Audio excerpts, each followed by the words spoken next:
ก็บแล้วเป็นที่เรียบร้อยแล้วให้พี่น้องไล่ขี่หนึ่งเนาะหรือว่าอะไรกระตาหนึ่งไว้พี่น้องเลยผิดมีสับสีเขียวกับสีขาวโอ้งามหลายไว้พี่น้องโอเคพี่น้อง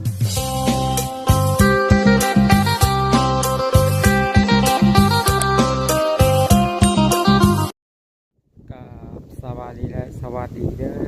พ่อแม่พี่น้องเอฟซีกันเบิดสุขทุกคนหรือว่าสิเป็นเอฟซีทางฝั่งไทยฝั่งลาวให้พี่น้องในต่างประเทศก็ยินดีต้อนรับเข้าสู่ช่องยูทูบพอน้องโคหน้าบ้านเฮาอีกแล้วให้พี่น้องเอ้ยเนาะโดยกลับมาพบมาพอกันอีกคือเก่าคือเดิมให้พี่น้องเติมพลังทุกครั้งที่พอน้องโคหน้ามาถ่ายคลิปเนาะโดยเปิดคลิปออกมาเมื่อนี้ให้พี่น้องไอ้พอน้องโคหน้ากับมาถ่ายวีสีประจำวันของพอน้องโคหน้าให้พี่น้องไอ้มื่อนี้เนาะก็ได้ออกมาเก็บซอยเก็บพริกเมน้องโคหน้าให้พี่น้องเพราะว่าพริกก็เป็นลายแล้วให้พี่น้องสุกลายแล้วเนาะตอนนี้พอโคหน้าก็ได้จับกระตามากับเมน้องหน้าให้พี่น้องเลยเนาะก็สิได้มาเก็บหมักพริกซอยกันให้พี่น้องเลยเนาะให้มันเบิดไวให้พี่น้องเพราะว่ามืออื่นเนาะเราก็สิได้ไปกองขายอยู่ในท้องตลาดให้พี่น้องเลยจ้าปะให้พี่น้องไปติดตามครับชมกันเวลาตอนเก็บพริกเตยให้พี่น้องเลยพุ่นนะแม่น้องคนหน้าเพิ่งก็อยู่ท้องพุ่นเนาะ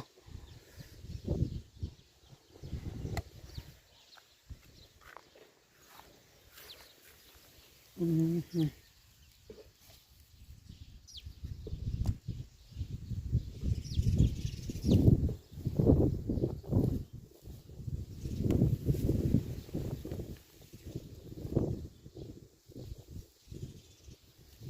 พี่จะเป็นโรคคักนะ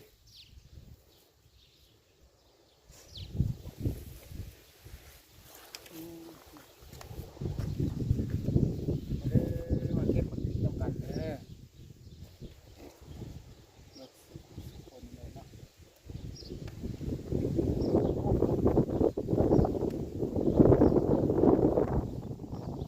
มาขาวๆน้อยๆกัดกับมือเลยเนาะเพราะว่าบริเก็บสองนะครับแล้วเนาะแล้วก็เก็บอะไรก็จะไปกองขายในตลาดตรงตลาดคุณเนซีโน่เพื่อนเนาะเพราะว่าลูกค้ามันก็มักน้อยๆเนาะการกับดีกว่ากับปุ่นเนาะ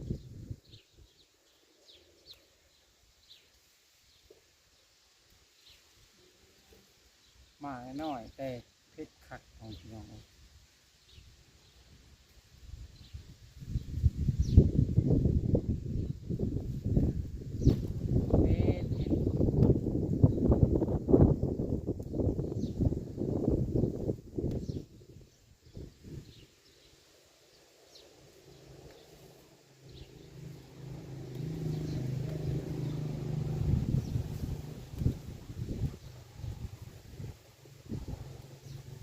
คือบ่มีหลอกมันไหนเนาะมันเนาะ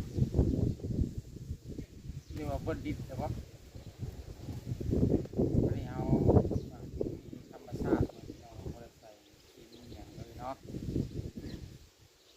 มีแต่ใส่ฝุ่นขี้งัวธรรมดาอย่างเงี้ย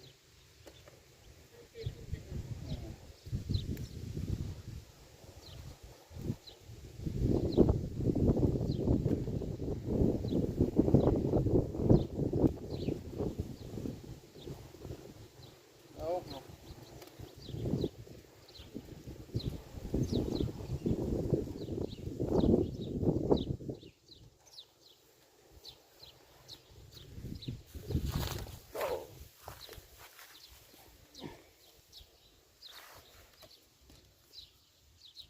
ลกคักมาผมไปพี่น้องมาเก็บมาปิดกันเนาะลก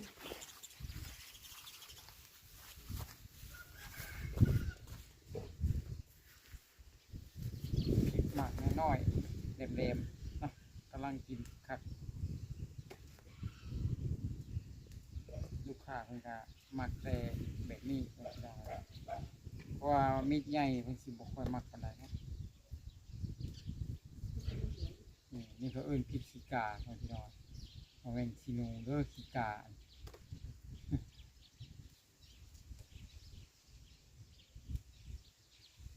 หมักพอดี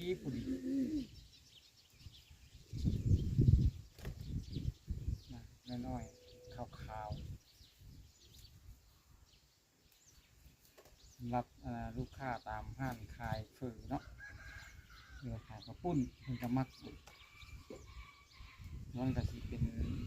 ตาหน้ากัดเวลาใช้แต่มันก็สิบ่ค่อยเปลืองมากมันน้อยดิแต่น้อยนี่ก็ลองเบิ่งพี่น้องแก่นครับแค่นี้เวลาคนพิษ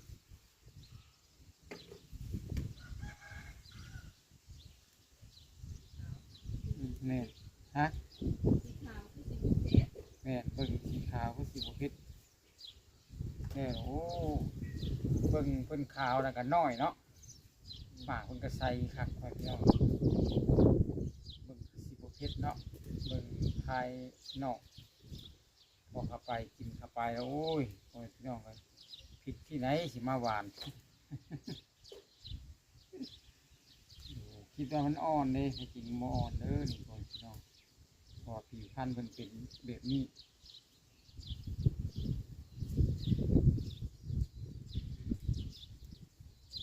มันนี่เก็บได้จากโลเด้มันนี่ปกติก็สิได้เป็นกระตาเนี่ยพี่น้อง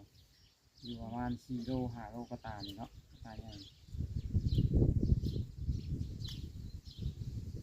มาเก็บกับในน้องหน้าที่เก่าเนี่ยพี่น้องเลยคุณหน้าข้าง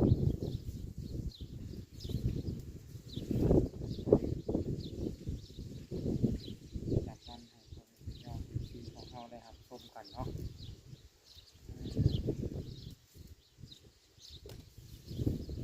มาได้พี่น้องหมากน้อยๆก็สุกพอน้อยก็เกแล้ว ฮอดปีฮอดกำหนดมือเมื่อไรมันก็ต้องสุกคือกันเนาะน้อยแต่นี่เอาเป็นแบบนี้โมเมนต์พริกขี้หนูโมเมนต์เด้อพริกขี้กา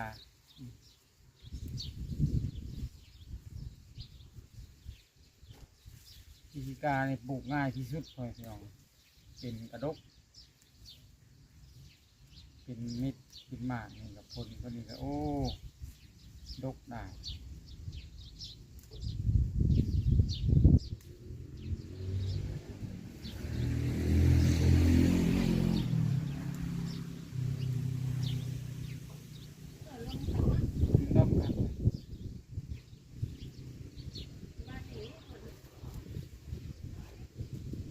ปากใจยังบ่ทันได้ติ่มนะครับ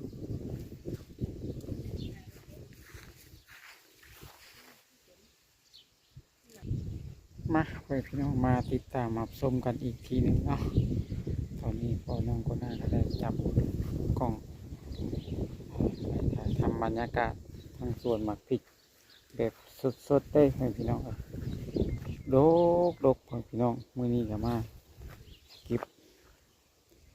อีกคือเก่าแหละพี่น้องคนน่ะนี่น้องคนหน้าคนก็เสียหยาไปน้ำเรือเก็บไปน้ำพี่น้องพี่น้องก็ไปหาตรวจสอบเบิ่งหมักพริกลกเนาะแบบสิลกซ้ำใดของพี่น้องเลย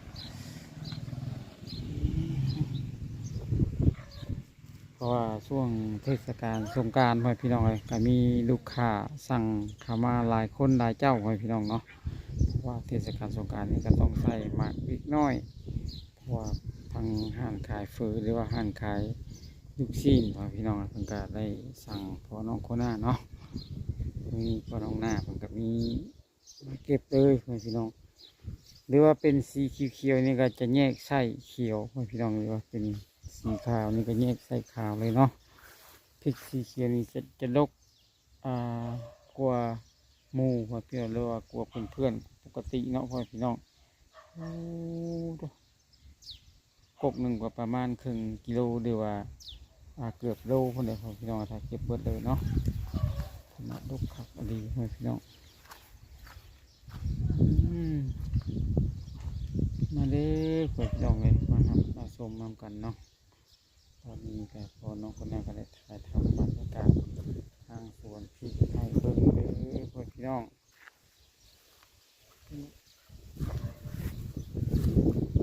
นั่นแหละเจ้าของสวนเพิ่นพ่อพี่น้องเอ้ย